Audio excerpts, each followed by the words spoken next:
Before we begin, tell us, where in the world are you watching from? Now, let's dive into today's story. Chapter 1. The Collapse. Doug Woods had always prided himself on being unshakable.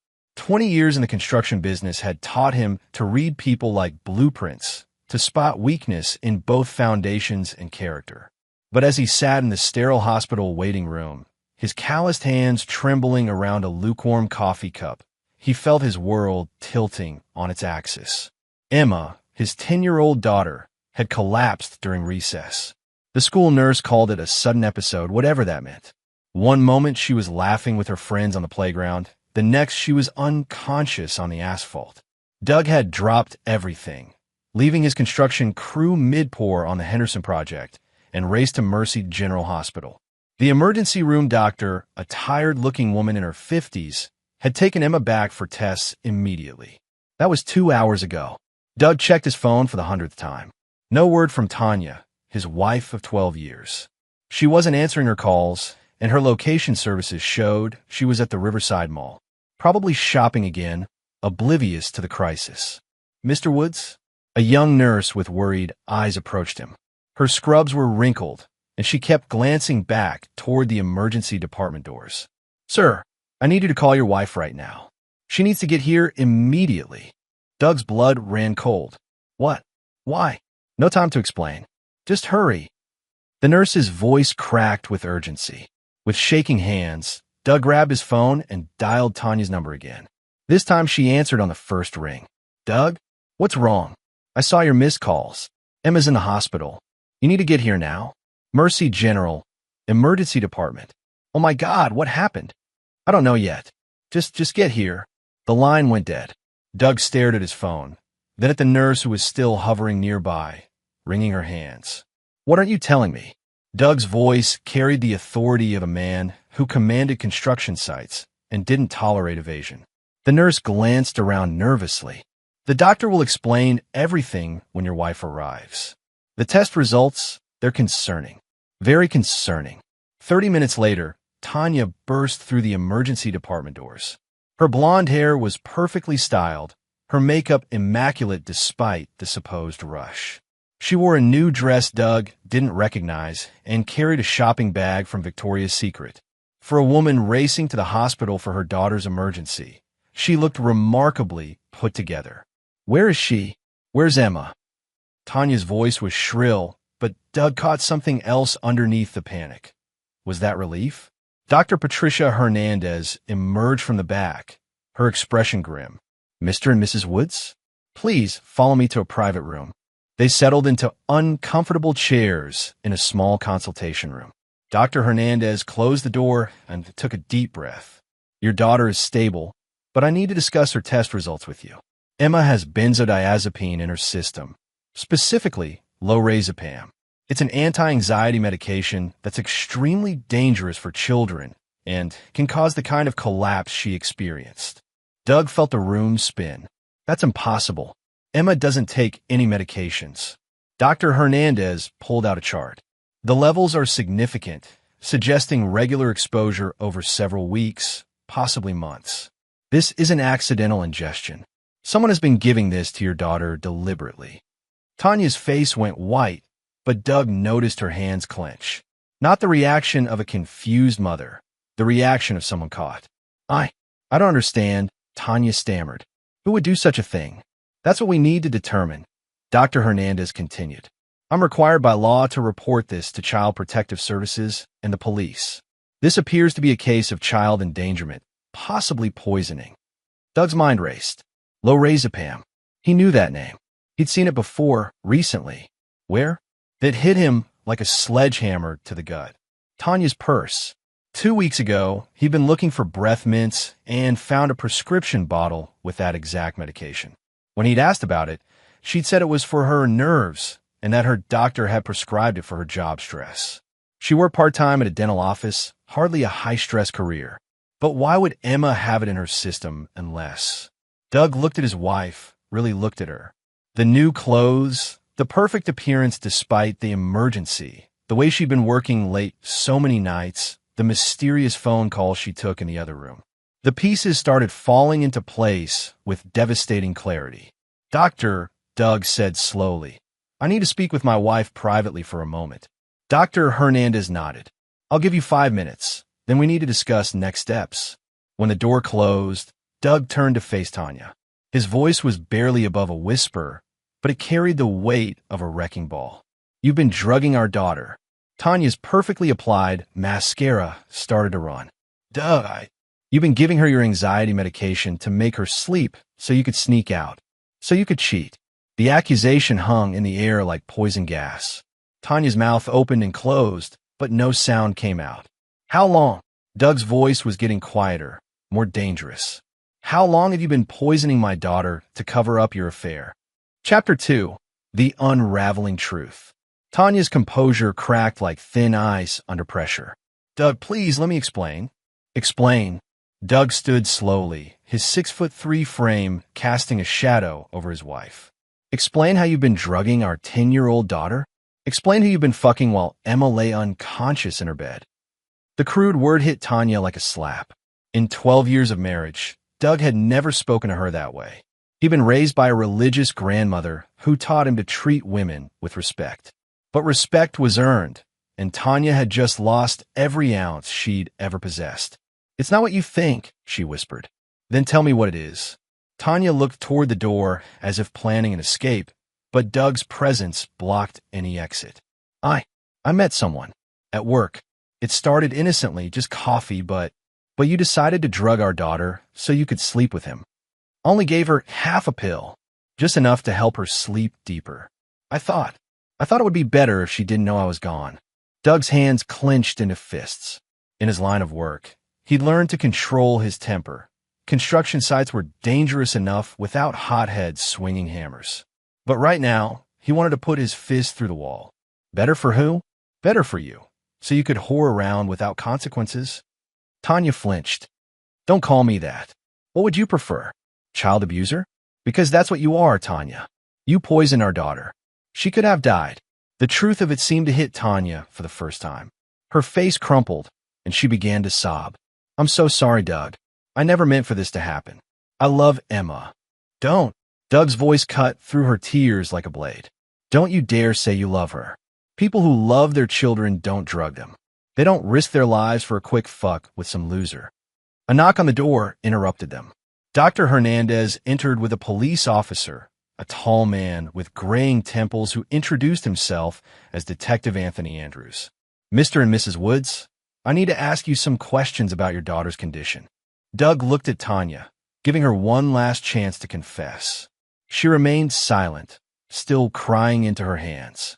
Officer, I believe my wife has been giving Emma medication without my knowledge or consent. Detective Andrews pulled out a notepad. What kind of medication? Lorazepam. My wife has a prescription, and I believe she's been giving it to Emma to make her sleep while she... Doug paused, choosing his words carefully. While she conducted an extramarital affair. The detective's eyebrows rose. Ma'am, is this accurate? Tanya looked up, her makeup completely ruined. I made a mistake. I only wanted Emma to sleep better. I didn't think. How long has this been going on? Detective Andrews asked. Maybe 6 weeks. Doug felt something cold and hard settle in his chest. 6 weeks. 6 weeks of poisoning his daughter. 6 weeks of betrayal. Ma'am, I'm going to need you to come to the station for questioning. Mr. Woods, you'll need to speak with Child Protective Services. Given the circumstances, Emma will need to remain in the hospital for observation, and there will be an investigation into her living situation. The next few hours passed in a blur of forms, interviews, and devastating revelations. Tanya was arrested on charges of child endangerment and administered medication without a prescription. Emma woke up groggy but alive, asking for her mother with innocent eyes that nearly broke Doug's heart. As evening fell, Doug sat alone in Emma's hospital room, watching his daughter sleep naturally for the first time in weeks. Detective Andrews had given him preliminary details about Tanya's affair. The man's name was Kirk West, a pharmaceutical sales representative who frequented the dental office where Tanya worked. He was married with 2 kids of his own. Doug's phone buzzed with a text from his foreman. Henderson, poor finished clean. Take all the time you need, boss. But Doug wasn't thinking about concrete or construction schedules. He was thinking about Kirk West, about Tanya, and about the fact that Emma could have died because two selfish adults couldn't keep their hands off each other. Doug Woods had built his reputation on delivering exactly what was promised when it was promised. He'd never broken a contract, never left a job half-finished, never failed to collect on a debt. And right now, Tanya and Kirk West owed him everything. Chapter 3. Building the Foundation. 3 days later, Doug sat in his lawyer's office, signing temporary custody papers for Emma. The sterile conference room smelled of leather and old coffee, but it felt more welcoming than his own home had in recent months. His attorney, Francis Brennan, was a sharp-eyed man in his 60s who'd handled Doug's business contracts for years. The good news is that with Tanya's arrest and confession, you'll likely get full custody, Francis said, sliding papers across the mahogany table. The bad news is that this is going to get messy. Her lawyer is already talking about claiming it was postpartum depression, even though Emma's 10 years old. Doug signed his name with deliberate strokes. Can he use that defense? They can try anything. But drugging a child for 6 weeks to facilitate an affair? No jury's going to buy a mental health excuse for that. Emma was staying with Doug's sister-in-law, Carrie Lawson, while the investigation continued. Carrie was Tanya's younger sister, but she called Doug the moment she heard about the arrest. I always knew something was wrong with Tanya, Carrie had said, but I never imagined this. Doug appreciated Carrie's support, but he knew family loyalty was complicated. Today, however, he had bigger concerns than domestic arrangements. After leaving the lawyer's office, Doug drove to the offices of Riverside Dental Associates. The building was a converted Victorian house painted in cheerful yellow, with a sign promising gentle care for the whole family. Doug had been here exactly twice, once when Emma needed a filling and once for Tanya's company Christmas party. He parked across the street and waited. At 12:15, a silver Mercedes sedan pulled into the lot.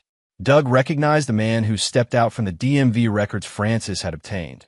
Kirk West, 34 years old, married to Veronica West, father to 2 young children.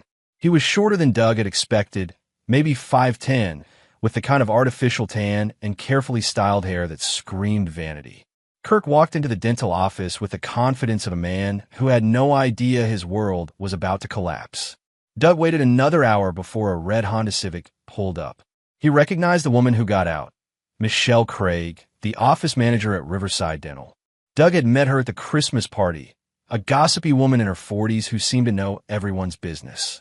Doug approached her as she walked toward the building. "Michelle, I'm Doug Woods, Tanya's husband." Michelle's face immediately shifted to an expression of awkward sympathy. "Oh, Doug, I heard about. Well, I'm so sorry about everything. I was hoping I could talk to you about Kirk West." Michelle glanced toward the building nervously. "I don't think I should. My daughter almost died because of what he and my wife were doing." Doug's voice carried the weight of controlled fury. "I'm not asking you to betray confidences. I'm asking you to help me understand how long this has been going on." Michelle looked around the parking lot, then sighed. "There's a coffee shop around the corner. Meet me there in 20 minutes. 20 minutes later, Doug sat across from Michelle in a booth at Hometown Cafe. She stirred her latte nervously while glancing at the door. "Kurt's been coming to our office for about 8 months, she began.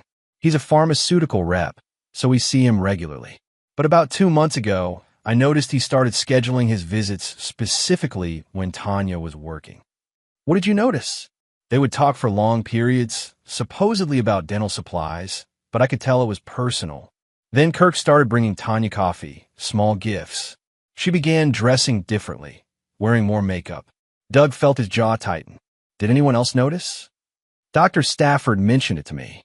He was concerned about maintaining professional boundaries, but before he could address it, Tanya started calling in sick more often." "How often?" 2 or 3 times a week for the past month. She'd call an hour before her shift, claiming Emma was sick or she had a family emergency. So Tanya had been lying to her employer too, using Emma as an excuse while she was actually drugging her. The scope of the betrayal kept expanding. "Michelle, I need to ask you something else. Kirk's married, right?" "Yes, very much so. His wife is lovely. She's come to a few office events. Veronica, I think." They have young children. Doug thanked Michelle and left the cafe with his mind racing. Kirk West wasn't just an adulterer. He was a family man willing to destroy 2 households for his selfish desires. And based on what Michelle had said, he was the aggressor in pursuing Tanya. That evening, Doug sat in his home office, surrounded by files, laptop open, and a bottle of whiskey he hadn't touched. The house fell hollow without Emma's laughter echoing through the halls. Tanya's absence was less noticeable. He realized now that she'd been emotionally gone for months. Doug pulled up Kirk West's social media profiles.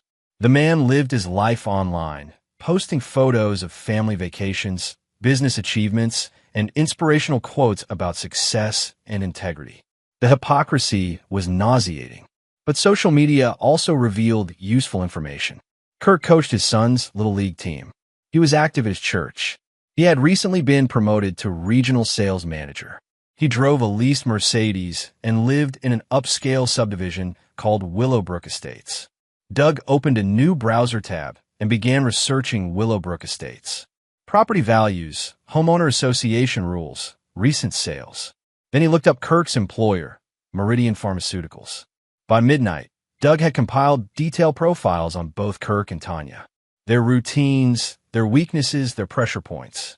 He'd learned that Kirk's wife, Veronica, was a pediatric nurse who worked at the children's hospital. She would be devastated to learn her husband was involved in drugging a child. Doug had built his construction business by understanding that every project required careful planning, quality materials, and precise execution. Revenge, he was learning, required the same approach. He opened a new document on his laptop and began typing. Project, Justice Phase 1, Intelligence Gathering, Complete Phase 2, Asset Positioning Phase 3, Execution. Doug had always been a methodical man. He built foundations that lasted decades, structures that could withstand storms and time. What he was planning for Kirk West and Tanya would be built the same way, carefully, thoroughly, and permanently. The only difference was that instead of building something up, he was going to tear their lives down, brick by brick, until nothing remained but rubble. Chapter 4. Gathering the Crew. Doug had learned long ago that the most complex construction projects required specialized subcontractors. Demo work needed explosive experts, electrical required licensed electricians, and plumbing demanded someone who understood pressure and flow. His current project, dismantling Kirk West and Tanya's lives, would require equally specialized help. His first call was to Garrett Jordan, a private investigator who'd helped Doug verify the backgrounds of potential business partners. Garrett was a former police detective who'd left the force after 20 years, trading his badge for the more lucrative world of private investigation. They met at a diner on the outskirts of town, the kind of place where truckers stop for coffee and nobody asked questions about quiet conversations in corner booths. "I heard about Tanya," Garrett said without preamble as he slid into the booth across from Doug. "Word travels fast in law enforcement circles."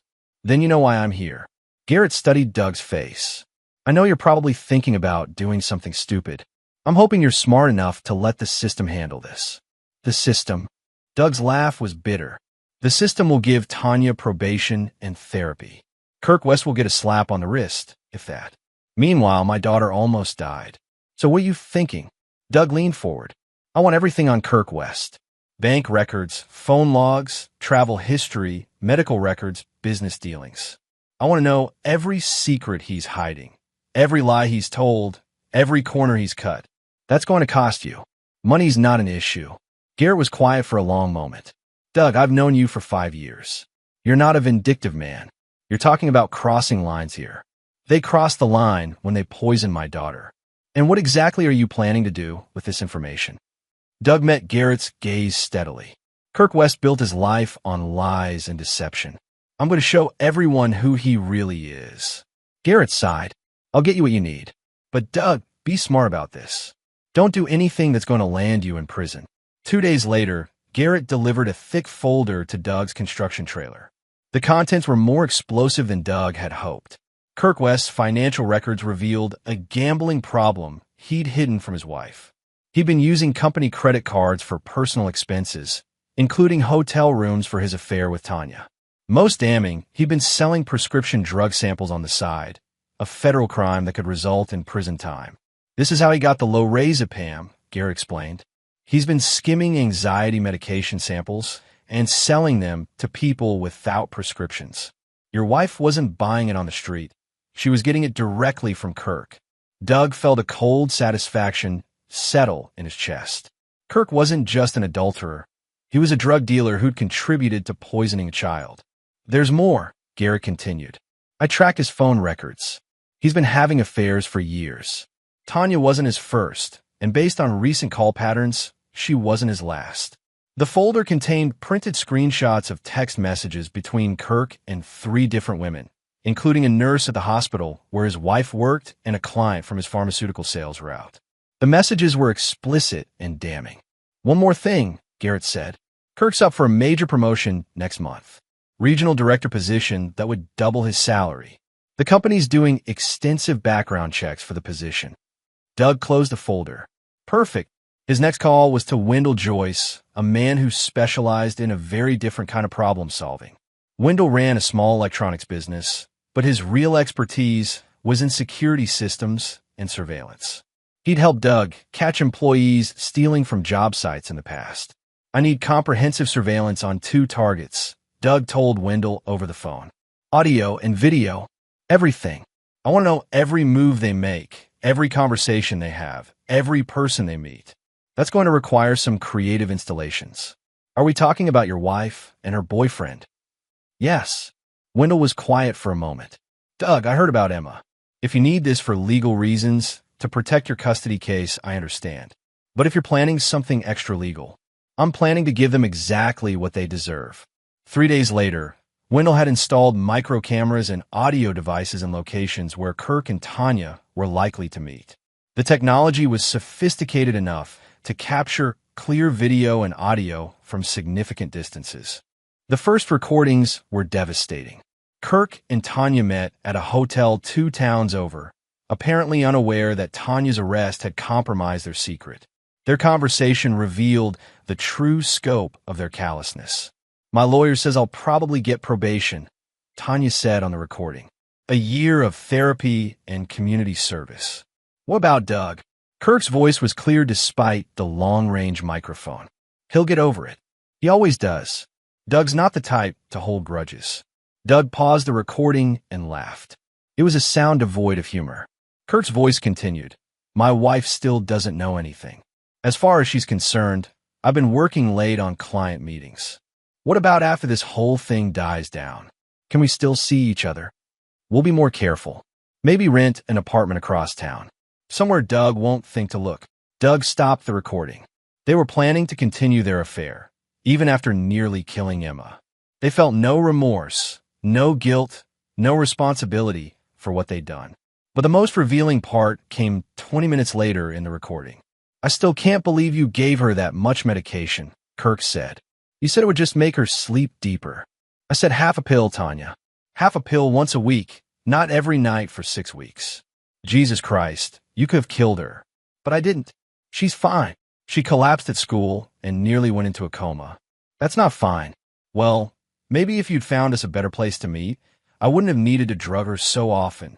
The casual way they discussed poisoning his daughter made Doug's vision go red.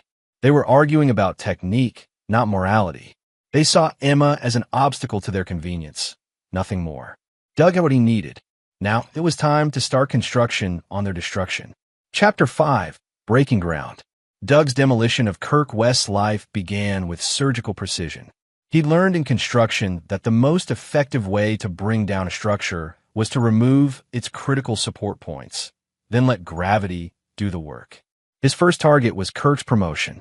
Doug used an untraceable email account to send Meridian Pharmaceuticals' corporate compliance department a package containing Kirk's financial records, documentation of his unauthorized use of company credit cards, and evidence of his illegal prescription drug sales.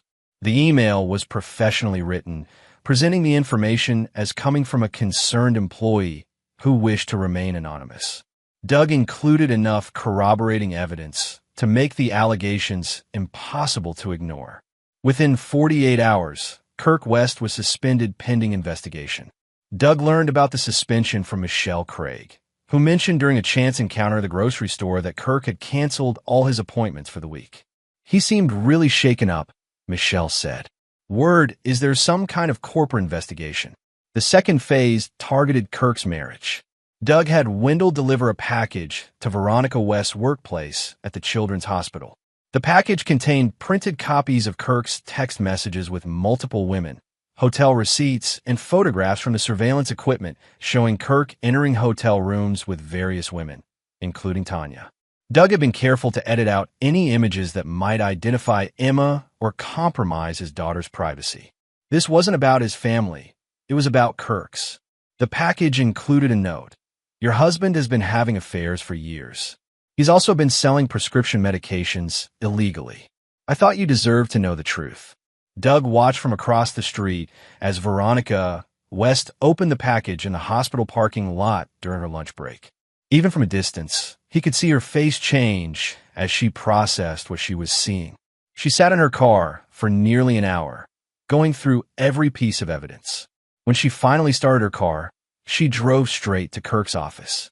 Garrett's contacts in the police department confirmed that Veronica West had filed for divorce that afternoon and obtained a restraining order requiring Kirk to stay away from their home and children.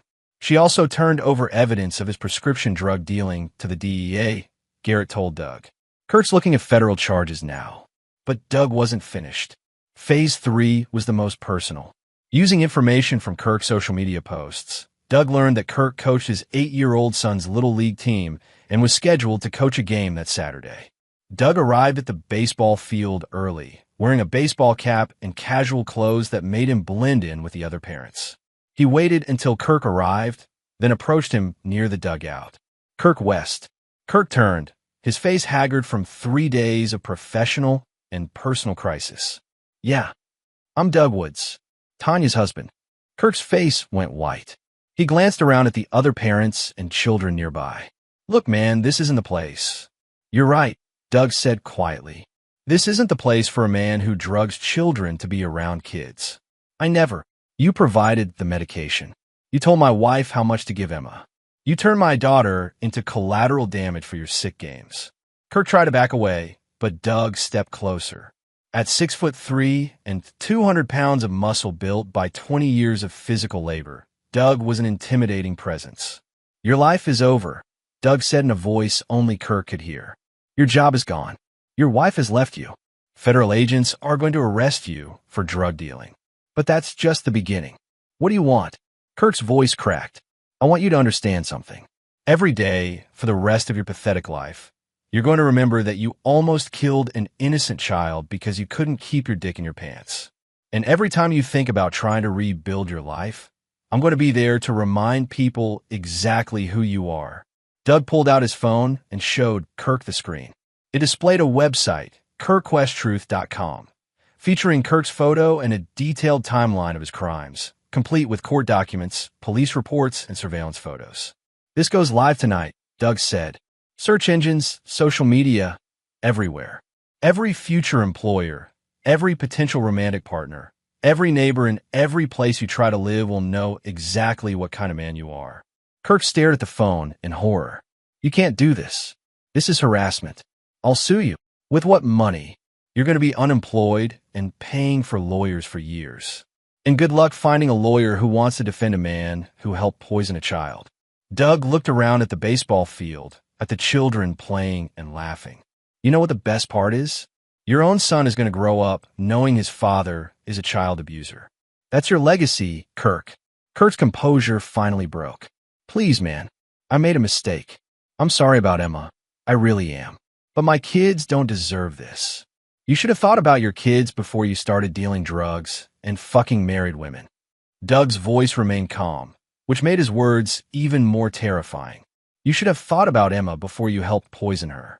Doug started to walk away, then turned back. Oh, and Kirk, if you ever contact my wife again, if you ever come within a mile of my daughter, if you even think about trying to rebuild your life in this town, I'll make what's happening to you now look like a vacation. As Doug walked back to his truck, he could hear Kirk's phone buzzing with text messages and calls. The website had gone live automatically, and social media alerts were already spreading the news. By Monday morning, Kirk West's name would be synonymous with child endangerment and prescription drug dealing throughout their community. His coaching position would be terminated, his church membership revoked, and his neighbors would cross the street to avoid him. Doug had been methodical, thorough, and completely legal. Everything he'd revealed was documented fact, obtained through legitimate means. Kirk could sue for harassment, but he'd have to explain in court why being exposed for his actual crimes constituted harassment. Now it was Tanya's turn. Chapter 6: Structural Damage. Tanya's destruction required a more delicate approach. Unlike Kirk, she was still Emma's mother, and Doug needed to be careful not to do anything that might negatively impact his custody case. But that didn't mean she would escape consequences. Doug's first move was financial. As Tanya's husband, he had legal access to their joint accounts and credit cards. Working with Francis Brennan, Doug froze all joint assets pending the divorce proceedings. He also canceled Tanya's credit cards and removed her access to their savings account. She'll have access to funds for necessities through the court, Francis explained. But her shopping sprees and luxury spending are over. Tanya learned about the financial restrictions when her credit card was declined at a boutique clothing store. Doug knew this because Wendell's surveillance equipment had captured her embarrassed and angry phone call from the store parking lot. "You can't do this," she screamed into her phone. "These are my cards too." But Doug could do it, and he had. Tanya was learning that actions had consequences, and her consequences were just beginning. The second phase involved Tanya's workplace. Doug didn't need to lie or manipulate. He simply had to make sure the right people knew the truth. He sent copies of the police reports and court documents to Dr. Marco Stafford, the owner of Riverside Dental Associates. The package included a professionally written letter. "Dr. Stafford, I thought you should be aware of legal proceedings involving your employee, Tanya Woods. Given that she has been charged with child endangerment and drugging a minor, you may want to consider whether she should continue working in a healthcare environment around children." Dr. Stafford fired Tanya within 24 hours. Not only was her criminal case a liability issue, but the revelation that she'd been lying about sick days and using Emma as an excuse made her continued employment impossible. Tanya's third blow came from an unexpected source: her own family. Carrie Lawson had been taking care of Emma during the investigation, and Emma had begun opening up about the months leading up to her collapse. The innocent revelations of a 10-year-old painted a devastating picture of Tanya's negligence. "Mommy used to give me special vitamins to help me sleep better," Emma told Carrie one evening. She said they were just for big girls who needed extra rest. "How often did Mommy give you these vitamins?" Carrie asked gently. "Every night before bed. But sometimes I felt really sleepy during the day too. My teacher asked if I was getting enough sleep, but I told her about the special vitamins and she looked worried." Carrie called Doug immediately. "The school knew something was wrong," she said. Emma's teacher noticed she was unusually drowsy and asked about her sleep schedule. Emma told her about the vitamins months ago. Doug felt his anger reignite. The school had been concerned enough to ask questions, which meant Tanya's drugging of Emma had been noticeable to trained professionals. Yet Tanya had continued the abuse for weeks afterward. Armed with this new information, Doug visited Emma's school and spoke with her teacher, Mrs. Charlotte Rhodes. She confirmed that she'd noticed Emma's excessive drowsiness and had documented her concerns. "I filled out incident reports 3 times, Mrs. Rhodes explained. Emma would fall asleep during lessons, which was very unusual for her. She's normally one of our most energetic students. Did you report this to anyone?" "I spoke with the school nurse and the principal. We discussed calling child services, but Emma always said she was just tired from staying up late reading. We decided to monitor the situation." Doug obtained copies of the incident reports, which provided additional evidence of Tanya's prolonged abuse. The reports were dated over a 6-week period, corroborating the timeline established by Emma's blood tests. But the most damaging revelation came from Carrie herself. "Doug, I need to tell you something," Carrie said during one of their meetings to discuss Emma's care. "I knew Tanya was having an affair." Doug felt his world shift again. "How did you know?" "She asked me to lie for her about 2 months ago. She said if you ever called looking for her, I should tell you she was with me. She claimed she was planning a surprise for your anniversary and needed an alibi. Why didn't you tell me?" Carrie's eyes filled with tears. Because I believed her. She's my sister, and I thought she was trying to do something nice for you. I had no idea she was drugging Emma. The betrayal ran deeper than Doug had imagined. Not only had Tanya been poisoning their daughter and cheating on their marriage, but she'd manipulated her own family into being accomplices. Carrie had been scheduled to testify as a character witness for Tanya during the custody hearing. Instead, she would now testify about Tanya's manipulation and deception. I can't support what she's done, Carrie told Doug. Emma is my niece, and her safety comes first. Tanya made her choices. The final phase of Tanya's demolition was social. Doug didn't need to spread rumors or lies. He simply had to ensure that the truth was widely known. He created a detailed timeline of events and shared it with their mutual friends, neighbors, and acquaintances. The timeline included court documents, medical records, and police reports, all public information that painted an undeniable picture of Tanya's actions. The response was swift and devastating. Friends who had known Tanya for years cut off contact. Neighbors who had previously chatted with her over backyard fences now looked away when she passed. The other mothers at Emma's school refused to acknowledge her presence. Tanya found herself completely isolated, unemployed, and facing criminal charges. She was living in a small apartment across town, subsisting on court-mandated support payments that barely covered her basic needs. But Doug wasn't finished. He had one more devastating blow planned for both Tanya and Kirk, something that would ensure they could never recover from what they'd done. Chapter 7. The Foundation Cracks. 6 weeks after Emma's collapse, Doug received a call that changed everything. Detective Andrews' voice was tense with urgency. Doug, we need to talk. There's been a development in Emma's case. They met at the police station, where Detective Andrews spread a series of photos across his desk. The images showed prescription bottles, cash, and what appeared to be a drug transaction taking place in a parking lot. We've been investigating Kirk West's prescription drug operation, Detective Andrews explained. What we found is bigger than we initially thought. Kirk wasn't just selling samples. He was running a full distribution network. Doug studied the photos. What does this have to do with Emma? Kirk was selling lorazepam and other controlled substances to at least 15 people in the area. But here's the thing. Some of his clients were parents. The implication hit Doug like a physical blow. Other children? We've identified at least 3 other cases where parents were giving their children unprescribed medication obtained from Kirk West. 2 were using it to control ADHD symptoms without proper medical supervision. 1 was using it exactly like your wife, to make their child sleep deeper during parental activities they wanted to hide. Detective Andrews pulled out another file. The other child who was being drugged for parental convenience? She's 6 years old. She's been hospitalized twice in the past month for unexplained fatigue that doctors couldn't diagnose. Doug felt sick. Kirk West hadn't just enabled Tanya's abuse of Emma. He'd been facilitating child abuse throughout their community. There's more, Detective Andrews continued. The DEA raided Kirk's storage unit yesterday. They found enough controlled substances to supply a small pharmacy. Kirk wasn't just skimming samples. He was stealing entire shipments from Meridian Pharmaceuticals. The detective slid another document across the desk.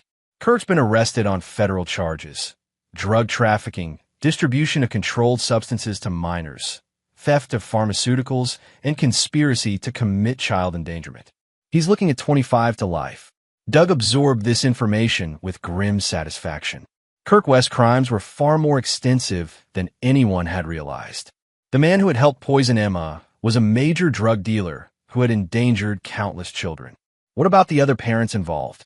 All facing charges. The 6-year-old's mother has been arrested for child endangerment and aggravated child abuse. The others are being charged based on the evidence we've gathered. Detective Andrews leaned back in his chair. Doug, I want you to know that your decision to push for a full investigation probably saved other children's lives. If you just accepted Tanya's plea deal and moved on, we never would have uncovered Kirk's operation. That evening, Doug sat in his living room with Emma, who had finally been cleared to come home. She was still undergoing therapy to process the trauma of her mother's betrayal, but she was resilient and strong, qualities she'd inherited from Doug. Daddy, why did Mommy give me those medicines? Emma asked during one of their quiet conversations. Doug had struggled with how to explain the situation in terms a 10-year-old could understand. Sometimes grown-ups make very bad choices, sweetheart. Mommy made choices that hurt you, and that was never okay. Is that why she can't live with us anymore? Yes. My job is to keep you safe, and I can't do that if someone who hurt you is in our house. Emma nodded solemnly. I like living with just you and Aunt Carrie helping. It feels safer. The custody hearing was a formality after the federal charges against Kirk were announced. The judge awarded Doug full custody with supervised visitation for Tanya, pending the completion of her criminal case and mandatory therapy. But Doug had one final revelation that would destroy any possibility of Tanya rebuilding her life. Working with Garrett Jordan, Doug had traced the timeline of Tanya's affair more precisely. What they discovered was that Tanya hadn't just been cheating. She'd been planning to leave Doug and take Emma with her. Garrett had found evidence that Tanya and Kirk had been looking at apartments together, researching custody laws, and even consulting with a lawyer about divorce proceedings, all while they were drugging Emma. She wasn't planning to stop the medication, Garrett explained. Based on the evidence, they were going to continue drugging Emma to manage her during the transition to their new life together. The most damning evidence was a text message from Tanya to Kirk. We'll have to keep giving her the pills until she adjusts to the new arrangement. Maybe we can wean her off them gradually once we're established. They had been planning to continue poisoning Emma indefinitely, treating her like an inconvenient obstacle to their happiness rather than a human being who deserved protection and love. Doug presented this evidence to the prosecutor handling Tanya's case. The revelation that she had been planning to continue the abuse as part of a broader scheme to abandon her marriage transformed her charges from simple child endangerment to conspiracy to commit aggravated child abuse. Tanya's plea deal was revoked. She would now face trial on felony charges that carried a potential sentence of 5 to 15 years in prison. When Tanya learned about the additional charges, she made one final desperate attempt to contact Doug. She called him from jail, begging for mercy. Doug, please. I know I made mistakes, but Emma is my daughter. I love her. I never meant for any of this to happen. Doug's response was cold and final. You stopped being Emma's mother the first time you poisoned her. You're nothing to us now. Please don't let them send me to prison. Emma needs her mother. Emma needs someone who protects her, not someone who hurts her. You had 12 years to be her mother, and you chose to be her abuser instead. Doug, I'm begging you. Save your begging for the judge. You're going to need it. Doug hung up and blocked Tanya's number. He had no interest in her pleas for mercy. She'd shown no mercy to Emma, and she would receive none from him. Chapter 8. Controlled Demolition. The trial began on a crisp October morning, 6 months after Emma's collapse. Doug sat in the gallery wearing his best suit, watching as Tanya was led into the courtroom in handcuffs. She looked smaller than he remembered, diminished by months of incarceration and legal proceedings. Kirk West was scheduled to be tried separately on federal charges, but his case had already made headlines throughout the region. Pharmaceutical rep-operated major drug ring, read the newspaper Doug had saved from the morning Kirk's arrest was announced. Tanya's defense attorney, a court-appointed lawyer named Pat Larson, had attempted to negotiate another plea deal, but the prosecutor was no longer interested in leniency. The evidence was overwhelming, and the additional charges related to Tanya's conspiracy with Kirk had eliminated any possibility of mercy. The prosecution's case was methodical and devastating.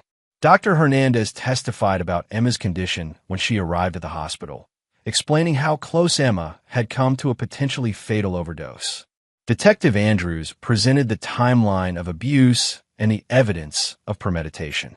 Carrie Lawson's testimony was particularly damaging. She explained how Tanya had manipulated her into providing false alibis, and how Emma's innocent revelations had exposed the extent of the abuse. My sister asked me to lie for her, Carrie said from the witness stand. She told me it was for a surprise she was planning for Doug. I believed her because I trusted her.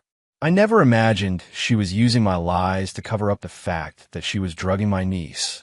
The defense tried to argue that Tanya was a victim of Kirk West's manipulation, portraying her as a naive woman who had been led astray by a sophisticated criminal. But the prosecution's evidence painted a different picture. Text messages between Tanya and Kirk showed that she had been an active participant in planning their affair and had enthusiastically embraced the idea of drugging Emma to facilitate their meetings. In several messages, Tanya had actually suggested increasing Emma's dosage when the child showed signs of waking up too early. The most damning evidence came from the surveillance recordings Wendell had captured. The jury listened in horrified silence as Tanya and Kirk discussed Emma's condition with casual indifference.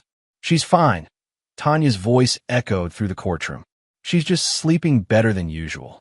Maybe if you'd found us a better place to meet, I wouldn't have needed to drug her so often," the recording continued. Doug watched the jury's faces as they processed the casual way Tanya discussed poisoning her daughter. Several jurors were visibly disturbed, and one woman was wiping away tears. When it came time for victim impact statements, Doug took the stand. "Emma is 10 years old," he began, his voice steady despite the emotion underneath. "She should be worried about homework and playground games and which friends to invite to sleepovers. Instead, she's in therapy trying to understand why her mother poisoned her." Doug looked directly at Tanya as he continued. "The defendant stole 6 weeks of my daughter's childhood. She put Emma's life at risk for the sake of sexual gratification. She turned our home into a place where Emma wasn't safe, even in her own bed. But the worst part isn't what she did, it's how she did it. She looked Emma in the eye every night and gave her poison while telling her it was medicine to help her feel better. She violated the most basic trust between a parent and child." Doug's voice grew harder. "The defendant has shown no genuine remorse. Even after Emma's hospitalization, she continued meeting with her accomplice to plan their future together. She saw Emma's suffering as a minor inconvenience, not a tragedy she had caused." He paused, gathering his thoughts. "Emma is a survivor. She's strong and brave and resilient. She will recover from this and live a full, happy life. But she will do it without the person who was supposed to protect her, because that person chose to hurt her instead." Doug stepped down from the witness stand without looking at Tanya again. He had said everything he needed to say. The jury deliberated for less than 3 hours. They found Tanya guilty on all counts: aggravated child endangerment, conspiracy to commit child abuse, administration of controlled substances to a minor, and child abuse resulting in bodily harm. During sentencing, Judge Nicholas Roth addressed Tanya directly. "Mrs. Woods, I have presided over criminal cases for 15 years, and I have rarely seen such a callous disregard for a child's welfare. You systematically poisoned your own daughter for weeks, not out of mental illness or desperation, but for your own convenience and pleasure. The evidence shows that you were fully aware of the risks you were taking with Emma's life, yet you continued the abuse because it served your purposes. You showed no mercy to a helpless child, and this court will show none to you. I hereby sentence you to 12 years in state prison, with the possibility of parole after 8 years. You are permanently prohibited from unsupervised contact with any minor, including your daughter. Your parental rights are hereby terminated." The gavel fell with finality. Tanya collapsed into sobs as the bailiff approached to lead her away. She turned toward Doug with desperate eyes, but he was already walking out of the courtroom with Emma, who had been waiting in the hallway with Carrie. "Is it over, Daddy?" Emma asked as they walked to the parking lot. "It's over, sweetheart. You're safe now." Chapter 9: New Foundations. 2 years later, Doug stood in the backyard of their new house, watching Emma play with their neighbor's children. She was 12 now, taller and more confident, with no visible scars from the trauma she'd endured. The therapy had helped, but more importantly, she'd been surrounded by love and security ever since.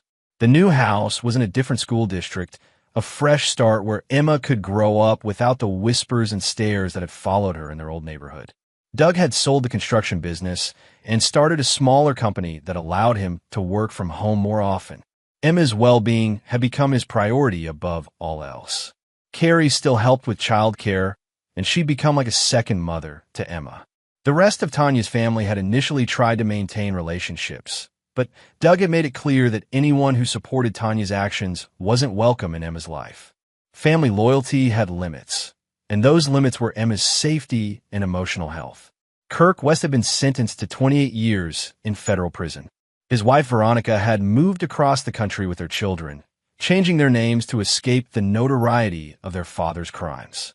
The last Doug had heard, Kirk's drug distribution network had been responsible for at least 12 cases of child endangerment, making him one of the region's most notorious criminals. Tanya had served 2 years of her sentence when she'd written to Doug, begging for a chance to see Emma. Doug had thrown the letter away without finishing it. Emma had never asked about her mother, and Doug wasn't going to volunteer information that might upset her healing process. He'd kept detailed records of everything: police reports, medical records, court transcripts, and evidence of Tanya and Kirk's crimes.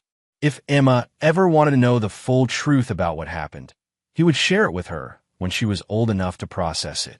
But that would be Emma's choice, not his. The website exposing Kirk West remained active, updated with news of his conviction and sentencing. Doug occasionally received messages from other parents whose children had been endangered by Kirk's drug operation, thanking him for pursuing justice. The investigation that started with Emma's case had ultimately protected dozens of other children. Doug's phone buzzed with a text from Francis Brennan. Tanya's parole hearing is next month. Thought you should know. Doug deleted the message without replying. Tanya would likely be denied parole. Her crime involved a child, and she'd shown no genuine remorse during her incarceration. Even if she were released, the restraining orders and terminated parental rights meant she could never legally contact Emma. But Doug was prepared regardless. He'd built a new life for himself and Emma based on honesty, security, and unconditional love. Nothing Tanya could do would ever threaten that foundation again. "Daddy, come play with us." Emma called from the swing set Doug had installed the previous summer. Doug walked over and pushed Emma's swing, listening to her laughter echo through the afternoon air. This was what mattered. Not revenge or justice or punishment, but the simple joy of a child who felt safe and loved. "Higher, Daddy." Doug pushed harder, sending Emma soaring toward the sky. She squealed with delight, her face bright with happiness and trust. Some people might say Doug had been too harsh, too unforgiving in his pursuit of justice. They might argue that Tanya deserved compassion or second chances, that Kirk West's punishment was excessive. But those people hadn't sat in a hospital room watching their child struggle to survive after being poisoned by the person who was supposed to protect her. They hadn't heard recordings of 2 adults casually discussing drugging a child, as if she were an inconvenient pet. Doug had promised Emma that he would keep her safe, and he'd kept that promise. Tanya and Kirk had made their choices when they decided that their selfish desires were more important than a child's life. Now, they were living with the consequences of those choices. Emma jumped off the swing and ran to hug Doug's legs. "I love you, Daddy. I love you too, sweetheart. Forever and always." Doug looked at the house he'd built for them, not just the physical structure, but the life they'd created together. It was built on solid ground, with materials that would last, constructed to withstand any storm. Some foundations, once cracked, could never be repaired, but new ones could be built, stronger and more beautiful than what came before. Emma ran back to play with her friends, her laughter carrying on the wind. Doug smiled and went inside to start dinner, leaving the past buried where it belonged and focusing on the future he and Emma would build together. And there you have it. Another story comes to an end. What did you think? I'd love to hear your thoughts in the comments below. If you enjoy this story, consider joining our community by subscribing. It means the world to us. For more stories like this one, check out the recommended videos on screen, and I'll see you there.